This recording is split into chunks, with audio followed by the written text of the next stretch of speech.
Morning children. कल अपन ने start किया था चैप्टर नंबर 3, उसके आगे आज फॉरवर्ड करते हैं। तो आज मैं एटम्स के बारे में कल तो पता चल गया अपन को, तो उसमें उसकी जो साइज क्या है उसकी साइज के बारे में बात करेंगे। तो वो साइज उसका नैनोमीटर में गिना जाता है, क्योंकि नैनोमीटर मीन्स में अपन नेक्ड आई से देख नहीं सकते, माइक्रोस्कोप से ही देख सकते हैं।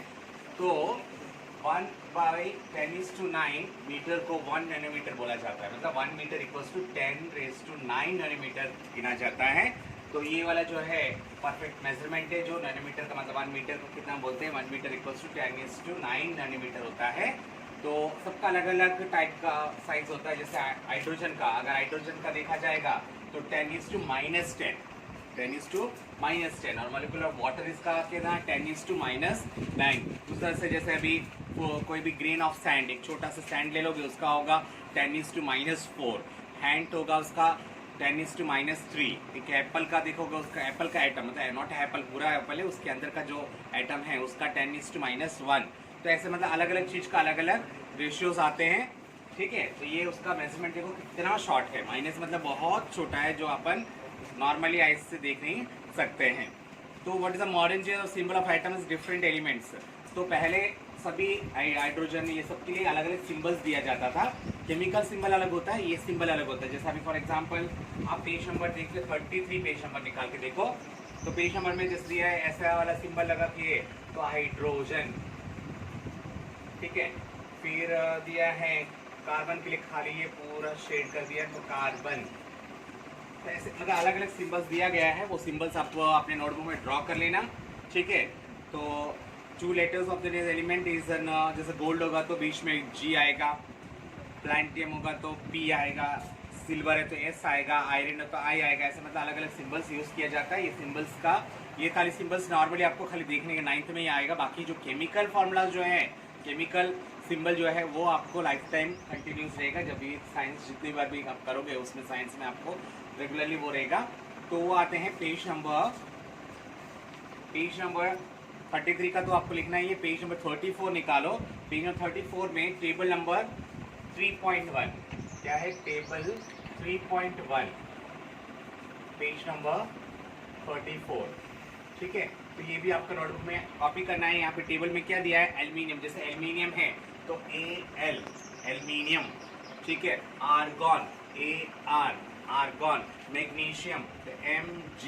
जो फर्स्ट लेटर कैपिटल में होगा और सेकेंड लेटर कभी भी याद रखना स्मॉलर लेटर में लिखना होता है। दोनों अगर कैपिटल लेटर में लिख दोगे तो रॉन्ग हो जाएगा। ठीक है, उस तरह से कॉपर का, सिल्वर का, सबका अलग अलग आता है। हाइड्रोजन का H, आयोडीन का I, लीड का Pb, मैग्नीशियम का Mg, नियॉन का, नाइट्रोजन का N, ऑक्सीजन का O, पोटेशियम का K। देखो पोटेशियम का K है, अलग अलग है।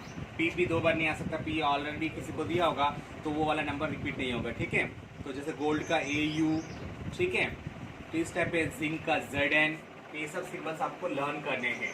क्योंकि क्यों लर्न करना है, क्योंकि आपको एग्जाम में सिंबल्स नहीं दिया जाएगा, आपको क्या नाम दिया जाएगा उस केमिकल का। You have to write the symbol and solve the sum, उसका सॉल्व करना पड़ता है। तो इसलिए पहले आपको ये सिंबल्स आपको अच्छे से लर्न होना चाहिए। तो आज मैं आपको बोल रहा हूँ, तो पेज नंबर 34 का टेबल नंबर 33.1 अच्छे से नोट करना है। और ये जो सिंबल्स पेज नंबर 33 में जो सिंबल्स बताए वो सिंबल्स अच्छे से लर्न करना। मैं इवनिंग में इस चीज़ का टेस्ट लूँगा।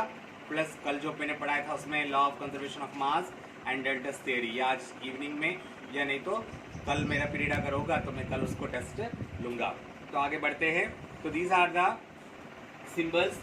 एल्यूमिनियम का Al, आर्गॉन का Ar, बैरियम का Ba, बोरॉन का B, ब्रोमीन का Br, कैल्शियम का Ca, कार्बन का C, क्लोरीन का Cl, कॉबलेट का CO, कॉपर का Cu, फ्लोरीन का F, गोल्ड का Au, हाइड्रोजन का H, आयोडीन का I, आयरन का Fe, लीड का Pb, मैग्नीशियम का Mg, नियॉन का Ne, नाइट्रोजन N, ऑक्सीजन का O, पोटेशियम का K, सिलिकॉन का Si, सिल्वर का Ag, सोडियम का Na, सल्फर का S, यूरेनियम का U, जिंक का Zn। ठीक है, ये सब इसके जो है सिंबल्स है। ठीक है, केमिकल का सिंबल है, यही सिंबल से स्पेसिफाई किया जाएगा।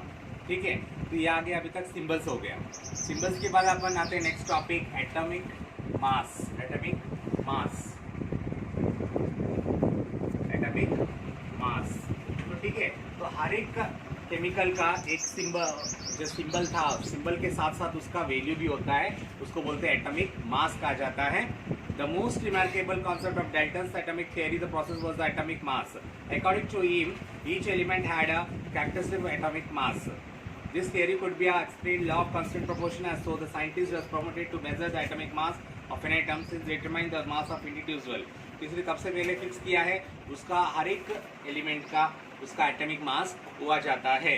तो वो एटॉमिक मास के थ्रू ही उनका उस चीज़ को कैलकुलेशन किया जा सकता है, उसका एटॉमिक मास, एटॉमिक अमाउंट, ये सब निकालने में बहुत इजी आता है। तो ये भी आपको टेबल नंबर 3.2 में दिया है। जैसे हाइड्रोजन का एटॉमिक मास होता है 1, क्या होता है, ये पीरियोडिक टेबल में भी एटॉमिक मास के हिसाब से उसको स्पेसिफाई किया जाता है। हाइड्रोजन जो है फर्स्ट नंबर में आता है, तो हाइड्रोजन का एटॉमिक नंबर क्या है 1। कार्बन 12th बॉक्स में आता है, इसलिए उसका नंबर है 12। Nitrogen 14, oxygen 16, sodium 23, magnesium 24, sulphur 32, chlorine 35.5 and calcium का 40। ये अब कल इतना ही करना कि 9th में इतना ही है, और आगे जो क्लासेस में जाओगे आगे और ज़्यादा सीखोगे, तो इतना सिंबल्स आपको यहाँ पे लर्न करना है कि किसका कितना है, ठीक है। तो इसलिए याद रखने का कि जितना उसका वैल्यू होगा उसके सामने अपन को लर्न करके रखने का। जब भी कार्बन का दिया होगा, बोलेगा कि कार्बन का एटॉमिक मास निकालो, अगर ऐसे दे दिया C2C, इसका एटॉमिक मास निकालो तो 2 तो लिख देंगे ही। कार्बन का भी मैंने बताया था कितना, कार्बन का 12, तो 12 से इंटू हो जाएगा, दैट इज 24 हो जाएगा उसका एटॉमिक मास। तो ऐसे वैल्यूज जितना आप उसमें कार्बन ऐड करोगे उसके हिसाब से उसका एटॉमिक मास जो है बढ़ता जाता है। दोस्तों आज के लिए आपको फिर से पेज नंबर 34 में टेबल नंबर 3.1 और पेज नंबर 35 में टेबल नंबर 3.2 और 33 पेज में सिंबल्स, ये 3 चीज़ें आपको अच्छे से आज रिकॉल करना है, अच्छे से रिवाइज करना। जो भी डाउट होगा पर्सनली मैसेज करके पूछ लेना।